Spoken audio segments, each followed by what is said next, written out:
Hej og velkommen til den her lille video på, hvordan vi kigger filer igennem med Linux Command Line.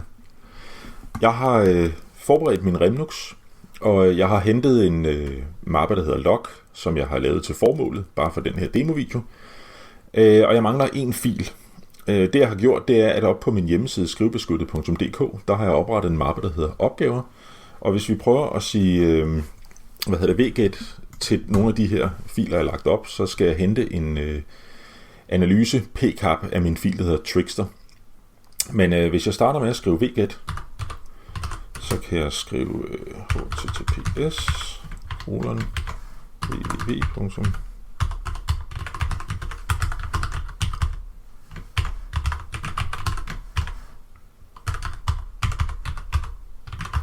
Hvis jeg har skrevet det rigtigt, så skulle den gerne downloade noget her. Det gjorde den.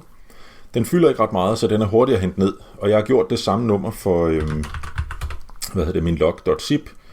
Og der har jeg skrevet unzip og så navnet på loggen for at unzippe den. Og inde i den her zip-fil, der ligger så mappen log. Og hvis vi lige kigger ned i den,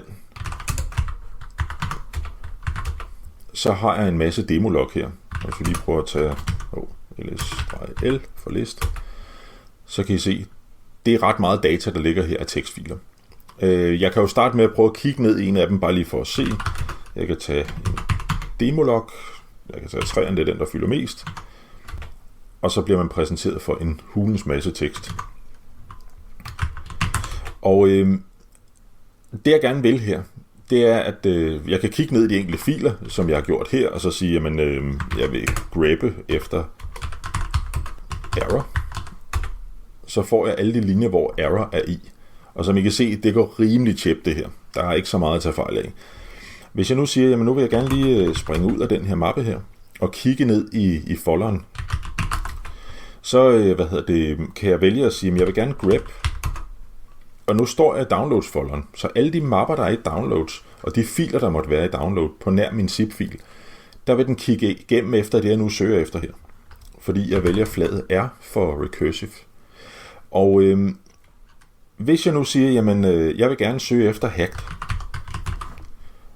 Nu ved jeg, at hacked fremgår i alle filer, og jeg ved også, at det er der en del gange. Der er noget, der hedder hackbrain.com. Hvis vi nu lader den søge efter det her, så søger den altså igennem alle de filer, der er. Så det vil sige, det er flere gigabyte af data. Og som I kan se, det gik rimelig tjept det her. Der var ikke så meget at tage fejl af. Jeg ved, at jeg har præfabrikeret den her fil her, og jeg ved også, at jeg har puttet noget data ind i. Så hvis jeg nu siger export database, så kigger jeg altså igennem omkring 5-6 gigabyte data. Og det her, det er ikke nogen prangende maskine. Det er en virtuel maskine, jeg har sat op til formålet. Men havde I haft en gammel computer, der var aflagt ned fra supporten, så ville jeg våge at påstå, at det går lige så stærkt. Det her, det er også lige så meget databasen, eller harddisken, der har en aktie i det. Men hvis jeg nu kigger ned i det her, og så siger, jeg vil søge efter export database, så kigger den alle mine filer igennem, og finder det. Og nu er der kun den linje, som jeg ved, at der er. Så det vil sige ret hurtigt, hvis jeg nogenlunde pinpointer min søgning, så kan jeg finde det her frem. Og hvis man havde kigget efter det her inde i et log management værktøj, så ville man selvfølgelig have kigget efter post for eksempel, så hvor hackerne poster en eller anden POP-fil, vil køre et eller andet script, hvor man kan lave den her export database, og så bagefter gætte databasen i den mappe, det nu måtte ligge i. Men det korte og lange er, at her der kigger vi altså mange millioner linjer igennem på meget, meget kort tid. Det samme kan vi gøre med vores T-Shark-fil. Vores T-Shark-program. Og T-Shark er et program, der kan kigge ned i Wireshark-udlæsninger. Og jeg kan ikke huske alle de her kommandoer, man har rundt omkring, så jeg har forberedt mig lidt, og så har jeg snydt lidt med T-Shark her. Der er også en masse flag, og ja, ligesom mig, så er det ikke sikkert, at I kan huske alle de her kommandoer i hovedet. Så derfor så snyder jeg selvfølgelig også lidt. Hvis jeg nu tager den her kommando, jeg lige kopieret, sådan der. Det jeg beder nu, det er, at sådan der. Det jeg beder, T-Shark om at gøre nu, det er at kigge ned i min pcap-fil og finde filer eller fields, der hedder DNS, og så er det query name, jeg søger efter her. Så hvis alt går vel, så får vi det her ud. Og det vil sige, at det her det er optaget på den her malware-labbet, vi har sat op. Det vil sige, at jeg har haft en inficeret Windows-PC, og den er blevet pipet over, eller hvis man siger, alt trafik er ledt over til min Remnux Linux.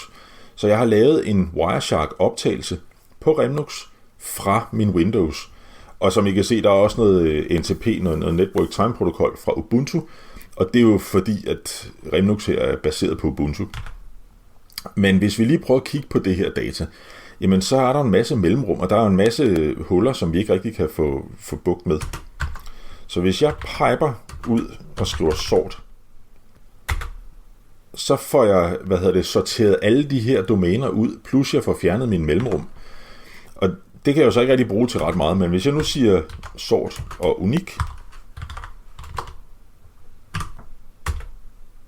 så får jeg alle de unikke domæner, som har været i, som er kommet ud af den her forespørgsel. Filen her fylder ikke ret meget.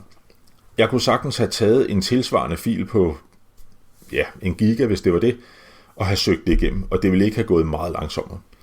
Så det er bare for at vise, at her der kan vi få vist alle de unikke domæneadresser, der ryger igennem min inficerede maskine.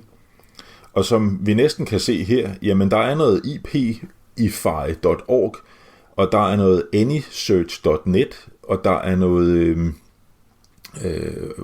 whatthefuckismyip.com. Så det er faktisk nogle af de svar, man kan få ud relativt hurtigt, og i en incident response scenarie, jamen der vil man ret hurtigt kunne grave igennem og sige, alle de her unikke adresser, der vil måske være nogle flere, men der kan man løbe dem igennem og sige, er der noget af det her, vi ikke kender? Altså Windows Edge, eller MS Edge, det ved vi, det er vores lokale, det er vores, navn på vores computer. Og der er noget .local, det ved vi også, det er måske ikke så interessant. Men alt, hvad der går ud, nu har vi en masse Microsoft og så videre, det kan også godt være interessant. For hvis man har kigget på eksempelvis den her SolarWinds og skandalen, der var med deres supply chain angreb, der prøvede den at ringe tilbage til Microsoft-domæner, eller noget, som ligner Microsoft-domæner. Så man skal være lidt skarp på, hvad det er for noget, der kommer ud. Men her kan vi ret hurtigt overskue, at de her adresser, der er interessante, dem kan vi finde frem. Og det her, det var bare en kort demo på, hvad man kan bruge det her til. Så ret hurtigt kan I finde de svar, I egentlig I søger efter. God fornøjelse.